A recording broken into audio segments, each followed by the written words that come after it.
Сәлем достар, сіздермен бірге True Story және бүгінгі біздің қонақтарымыз Элеонора және де Айша. Бүгінгі подкастта біздер универ жайлы жалпы қызықтар және де шәкіртақыны қалай қолдану қажет, универ жайлы жалпы ойлары және де болашақ талапкерлерге қажет кеңестер айта кетеміз. Ең алғашқы бізде универге қалай түстіңдер?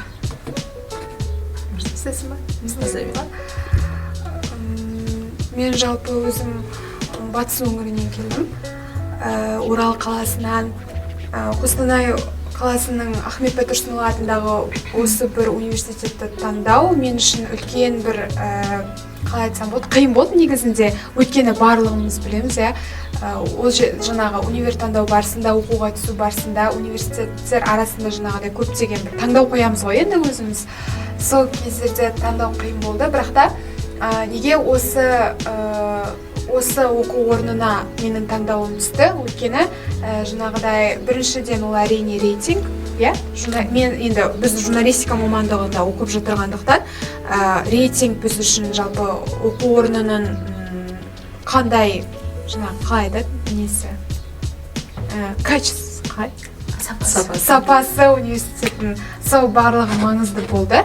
Сондықтан осы универді таңдап келдім. Бірақ енді таңдау барысында қиындықтар болды. Дей тұрған менде осы Ахмет университетінің жаңағыдай жеткен жетістіктер көп болғандықтан, атағы да жақсы болғандықтан және беретін оқытушы мамандардың да біліктілігін ескере отырып осы универді таңдадым. Әрине оңай болған жоқ, енді Оралдан келіп осы жаққа келіп оқу. Ал мен өзімдікін айта кетсем, негізі мен осы қала тұрғынымын, яғни барлығы өзінің қалаңда қаласын ба деген сияқты ойлар көп болды мен тарапымнан.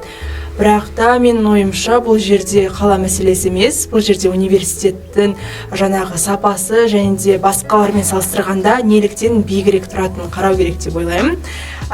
Журналистиканы таңдау ол біріншіден өте былай қарап тұрсан басқа мамандықтарға қарағанда кішкене қиынырақ, өйткені бұл жерде нақты журналистика бағытын таңдаған кезінде ғана сен журналистикаға түсе аласың. Ал егер де өзге пәндерді таңдайтын болсаң, бұл жерде басқа да мамандықтарға түсе аласың. Сондықтан да бұл менің нақты мақсатым болғандықтан, мен өзіме сенімді болғандықтан осы мамандықты таңдадым деп айтқым келеді. Рахмет. Тағы да бір қызық сұрақ. Бұл журналистика мамандығын жалпы не үшін таңдадыңдар? Журналистика мамандығы. Айша айтасың ба? Айтайыш. Журналистика мамандығы мен мектеп кездерінен бастап, мен жаңағы облыстық сондай сайыстарға қатысып жүрген кезінде орын алған оқушыларды жаңағы эфирге шақыратын.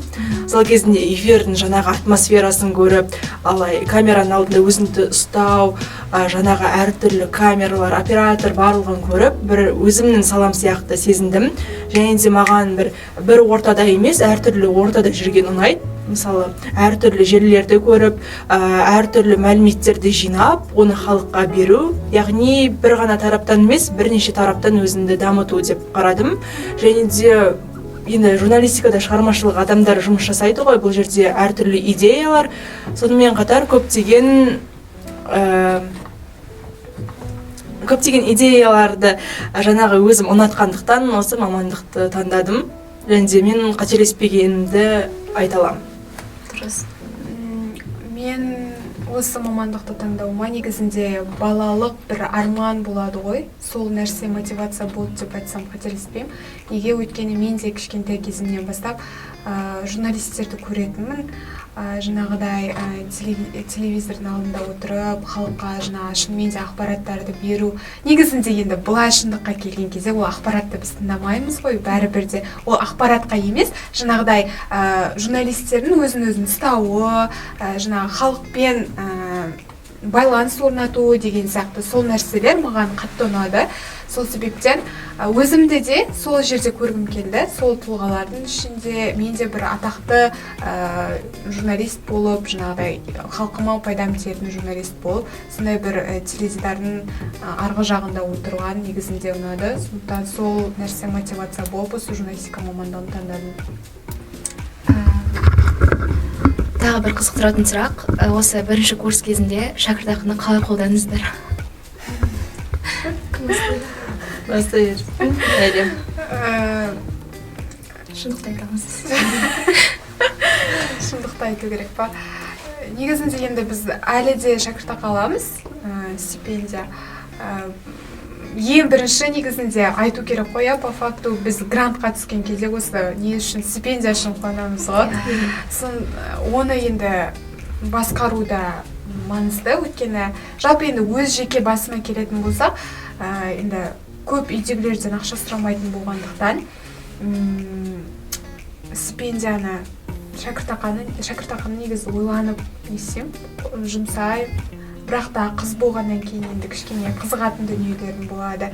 Көп нәрседе сондай нәрселер құртылып кетеді. Сосын бір ана студенттердің, енді өзіміз білеміз, студенттердің несі бар ғой, ай сайын шәкіртақы алған сайын суши пицца алады. Сонымен құртылып кетеді негізінде. Бірақ енді үнемді пайдаланған дұрыс қой, қай жаңағыдай финансовый грамотность болған әрине дұрыс, бірақ өзіңнен де аямаған өте дұрыс.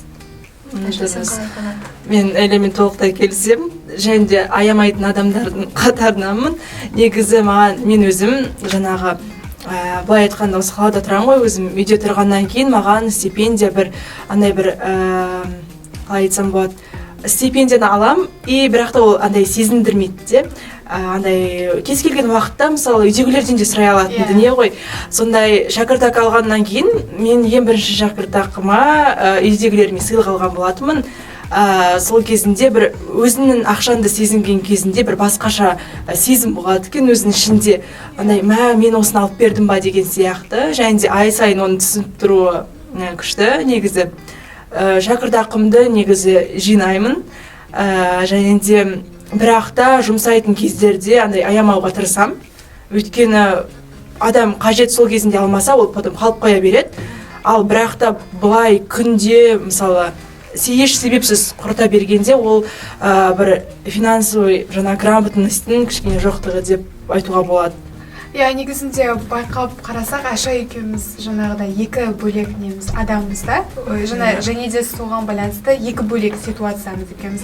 Мысалға, Айша ол өзінің үйінде тұрып жатырса, мысалға тұрып осылай қатынап оқитын болса, мен басқа қаладан келген студент ретінде енді шәкіртақыны, например, маған біз қазір 47 мың аламыз. Және бір тиындары бар. Бірақ та мен өзім енді жоғары шәкіртақыдан оқитындықтан менде 54 мың алам. Бірақ ол нәрсенің өзі мысалға мен жетпейді деп айтар едім. Неге өйткені сен ай сайын алатын тамағың бар, менде жатақханада тұрғандықтан жатақханаңды төлейтінің бар, және де өзіңе алатын киімің бар, косметикаң бар деген сияқты, және группаластарымен шығу керек, достарымен шығу керек. Бәрі бірде негізінде ол нәрсе жетпейді. Но кей жағдайлар болады, енді бір қысып өзіңнен ұстап қаласың. Осында да енді осындай. Андай сәттер бола ма? Вот мен осы келесі айда осыны жұмсамау керекпін деген сияқты. Бірақ та ол келесі міндетті түрде жұмсалып кететіндер. Сосын ана бір депозитке салам дейсің де, содан кейін сол қайттан аласың, ол депозиттен қайттан саласың, солай болады. Өте қызықты жауаптар алдық. Ал енді универ жайлы өз ойларыңды айта кетсеңдер, және де болашақ талапкерлерге айтар кеңестерің, ақылдарың қандай? Негізі біздің оқып жатқан жаңағы Ахмет Байтұрсынов университеті маған өте қатты ұнайды. Неліктен ең біріншіден бұл жерде біздің оқытушыларымыз деп айтқым келеді. Барлығы жаңағы мейірімді, түсіністікпен қарайды. Ал одан кейін ол әрине біздің жаңағы студенттік өмірді қызықтыратын ол әрине группаластарын. Және де мен басында түскен кезінде ойладым, кімдермен оқимын, қалай оқимын деген сияқты. Бірақ та бір жақсы өзіме группаластар бұйырды деп айтқым келеді. Андай студенттік өмірді одан сайын қызықтыратын. Сондықтан да мен универге келетін себебім осы группаластарым үшін. Сонымен қатар мұғалімдерінде жаңағы кез келген тіпті мұғалім емес, қызметкерлердің өзі ондай бір үлкен бір жылулықпен қарайды, әрқашанда көмектесуге дайын болады. Жаңағы одан кейін универдің ішінде болатын әртүрлі сайыстар, оны ұйымдастыру шаралары, оны барлығы қызықтырады. Сол үшін де мен өзім университетке осы оқу орнына түскеніме жаңағы өкінбеймін, керісінше қуанамын. негізінде мамандық қосылам Айшаның айтқанының бәріне. Ең бірінші әрине ол 4 жылда оқитын 11 жылда оқыған сыныптастарың ең алдымен ыстық болады, кейіннен 4 жыл бірге болатын группаластарың ыстық болады. Не айтам, білмеймін, өзіме осы Ахмет Байтұрсынұлы атындағы университет ұнады. Жаңағы енді біз қараймыз ғой, сұрастырамыз, іздейміз әлеуметтік желіден. Тіпті мен өтірік айтпай-ақ қояйын, осы жерде мен қалай 11 сыныпты бітірдім. ОБТ тапсыратын кезден бастап менде оқытушы қазіргі міндеттелген сабақ, спецсабақ деп айтамыз ғой, содан беретін оқытушым менімен байланысқа шықты. Сол кісімен осы универге түсіп қыркүйек айында оқуға келгенге дейін байланыста болдық. Барлығын прям үтір нүктесіне дейін түсіндірді. Осындай оқу болады, осындай келесің, осылай документ тапсырасың деген сияқты. Осындай жаңағыдай енді біз шығармашылық емтихан тапсырдық қой. Сол кезде шығармашылық емтиханды осылай тапсырасың деген секілді. Сондай қолдаулар болды, көмектер болды.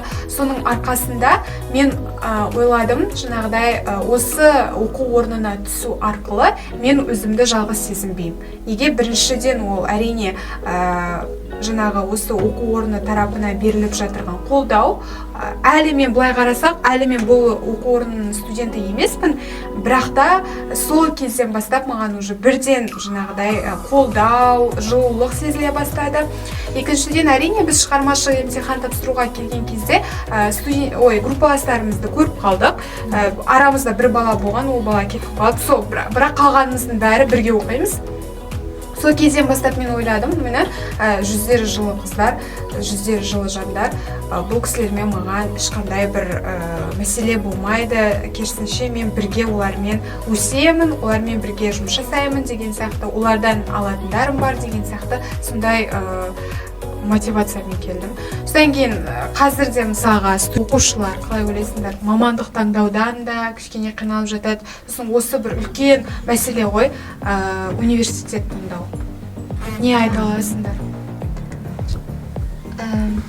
Мен ойымша, әрбір студент және талапкер университет мамандық таңдайтын кезде өз жүрегін тыңдау керек, өз қалауымен қалаған мамандығына университетіне түсу қажет. Менің ойымша, ең бірінші талапкерлерге білетін нәрсе бұл жерде грант деп емес, нақты өзінің сүйікті мамандығынды таңдау керек. Өйткені біз білеміз ғой, бір бағытты таңдайды, яғни ол жерде өте грант бөледі. Грант деп, тегін оқимыз деп, жаңағы стипендия аламыз деп, сол бағытқа кетеді де, универ бітіргеннен кейін ол бағытпен жұмыс істегісі келмейді. Өйткені ол оның жаңағы ісі емес. Сондықтан да болашақ талапкерлерге айтарым, өздеріңіздің жүрек қалауларыңызды жасаңыздар. Тіпті бұл ақылы бөлімге түсіп қалған жағдайдың өзінде, мысалы бізде де студенттер мысалы қазір грантта оқып жатыр ғой, ең басында ақылы негізге түсті, одан кейін грантта оқып жатыр. Солай ауыса аласыздар, яғни өздеріңізді жақсы жағынан көрсететін болсаңыздар. Сонымен қатар, ең басында универ жайлы адамдардың айтатын сөздеріне мән беру керек.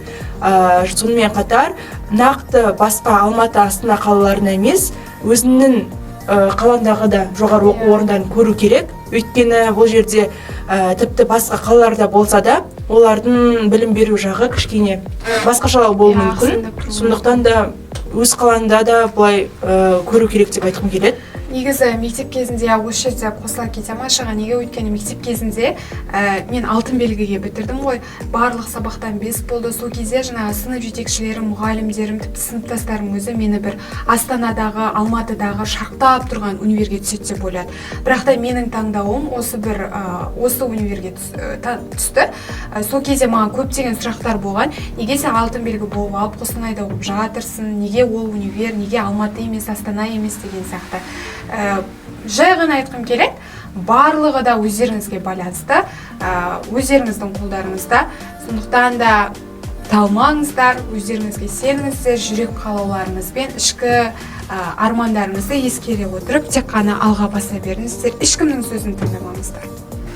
Рахмет қыздар, бүгін біз Эленора мен Айшаның оқу жайлы ойларын және болашақ талапкерлерге айтар ақыл кеңестерін білдік. Осымен біздің подкастымыз аяқталды. Сау болыңдар.